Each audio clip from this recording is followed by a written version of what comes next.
All right, study ball number 9, Chiefs offense. Okay, so it's a particular play. We're going to have corner route here, going to have a little delayed hook right here, and a flat. We're going to have Tyreek Hill coming across, ended up running a swing here. And then Travis Kelce, you guys are going to have to tell me what exactly he's doing here. So you've got a swing there, and then you see Travis here. I don't really know what this is. He's kind of turning around, looking back at Tyreek, like maybe the throw is automatically going to go there. Not really sure what this concept is over here, but we've got 3 defenders against 2. So, again, I don't know if it's a mess up there. Patrick's looking over there the whole time, what they're expecting to get. But I look over here. Okay, anytime we get a corner off over here, we've got a little hook and a flat. Oftentimes, the read here is we're going to read this outside backer.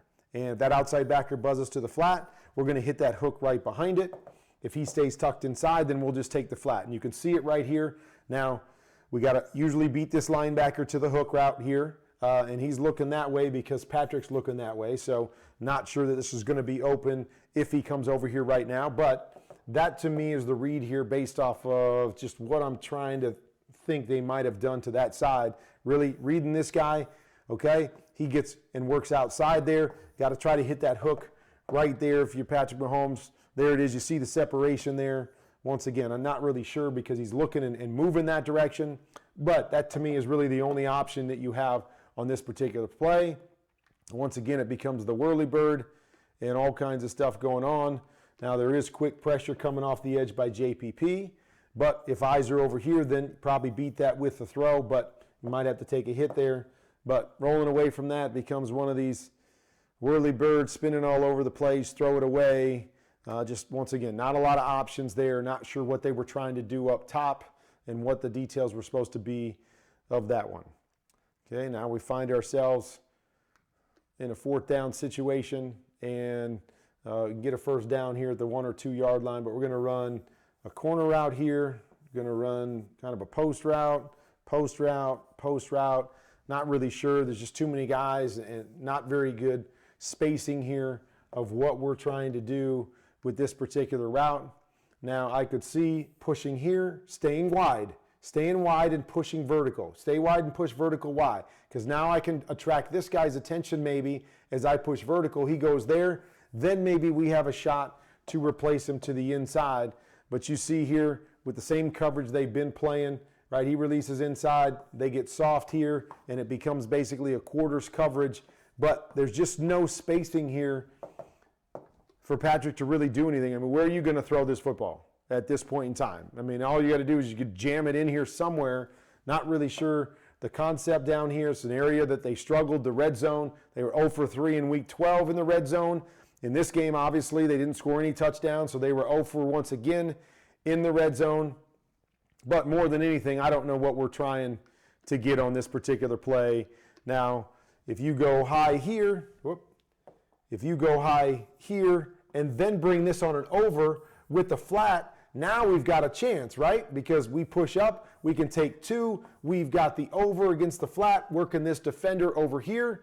Or if we send the over here and this guy comes off, now we got a chance for the corner. But with everybody going to the same place, there's just really nowhere to go, and it once again becomes scramble around, try to make a play, not much going on, and he flips it in between bodies. And I don't know, people are always saying, hey, maybe they should have caught some of these, but man, these are all tough with bodies going everywhere, and maybe it hits his hands, but nonetheless, still a tough play, and just nothing happening from the get-go with the play concept and what they're trying to do. Okay, so they're going to now go to basically a 4 receiver side, as we've talked about a number of times, 4 guys to this side. So you're going to expect these guys to probably push that direction a little bit. So what are you trying to get? Most times when you do that, as we've talked about, you've got a one-on-one back here. So if you get that, you take that. On the backside now, they're chipping the defensive end first and foremost. What's the concept outside of this? Okay, so we're going over in this direction, not really sure what that is. We've got a vertical here, an in, and then our back's checking here. So I'm okay with this concept right here. I like the high-low at the in check down if we want it. But again, we're getting everybody to kind of push. So what are we trying to do backside? Off the chip, Now we're going to come up. I'm not sure if he's supposed to be running a corner route here because Travis Kelce comes over the top. And you'll see once again, spacing is not very good. Like right here, I don't know what you can expect the defender to do. I'd like to see after the chip, right? Go ahead, chip. And then get outside this defender if you're going to run a corner route to force him to have to cover you. But by going way inside here off of the chip, now this guy just stays and squeezes inside, and now it squeezes down this whole opportunity we have right there. And Bucks do a nice job that normally you put this hook here, and we're going to isolate this guy high-low, but their extra guy, because he's pushed over with the 4 strong, is going to go match to that hook, so you have nothing front side. All you've got is something going backside, but I'm not really sure. Now, maybe if this guy's outside pulling this guy, now maybe you have this over here, and you can isolate this safety, but spacing is bad.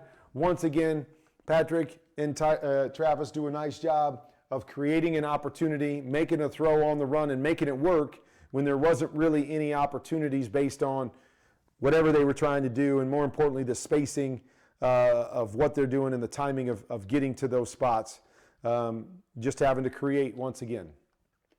Okay, so we're going to run similar concept right here. So we're going to run down the middle, we're going to run a hook, and we're going to run it in over the top. Okay, on the backside, we're going to run a stop route here and then a flat. Okay, let's start with the backside first. Okay, that you're looking for this stop anytime you get a one-on-one look. So right here, they've pushed this over to that side. You've got a one-on-one look here. But with the one-on-one look, you never want to bring your back to the flat underneath it because now we're bringing this backer to the party. We want to keep that backer away, so now it is mano y mano right here. He's soft, I can win, and you'll see the top of this route there. That would be where the throw is right there, if this guy wasn't involved. But for some reason they run a flat here, so this guy works over here to cover the flat, and he ultimately covers the stop as well. We'd like to see this guy go boom right here, stay to the inside, so now if this guy buzzes hard, we can check it down. This guy holds inside. Now we've got our one-on-one on the outside. So that's my issue with what they did backside. Okay, on the front side, we've got a vertical here, but as a quarterback, what I'm looking at is this safety. As soon as this safety pushes over here, I know I've got one-on-one over there, so I'm thinking that side because he's taking away this vertical because he's pushed. Okay, so he does that. So now we're looking at the high-low of the in and the hook. My only problem with this to the front side is how wide this hook is. This hook is so wide, it's out by the numbers, and you'll see Tyreek Hill here. He hooks for a second, and then he bounces outside. Okay, by hooking there for a second, we want this guy to match to him and cover him.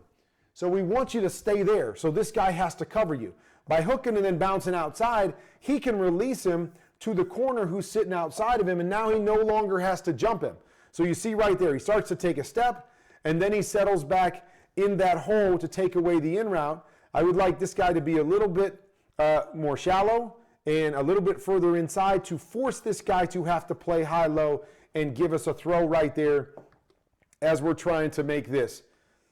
And actually, I guess what they're doing here is they're running an in route here with Travis Kelce. What I'd like to see on this in route is for him to seam right now. Get inside right now and then run your in. What does that seam do right now? It affects this guy. If you see him inside and he lets you go inside, now all of a sudden we're working these 3 guys against these 2 on the backside. If he doesn't let you go inside and he comes in here and jams you as you push inside, now we can isolate the outside backer better, high-low, and that guy can't get involved. You'll see here, right, Travis goes over and around him, which widens him. Now he's in a position, A, this guy's not getting across there to the window that we want fast enough, and B, it's taken this guy into the window where now he becomes involved on the big in. Details, details, details, change everything. How you attack a defense, knowing their responsibility, forcing them to cover you, or if they don't cover you, creating easier opportunities for you is what the details and the understanding of what we're trying to accomplish on every single play is about. And it's really been the theme throughout this Super Bowl is, again, I won't say lack of details, but details differently than what I would do has cost the Chiefs numerous times.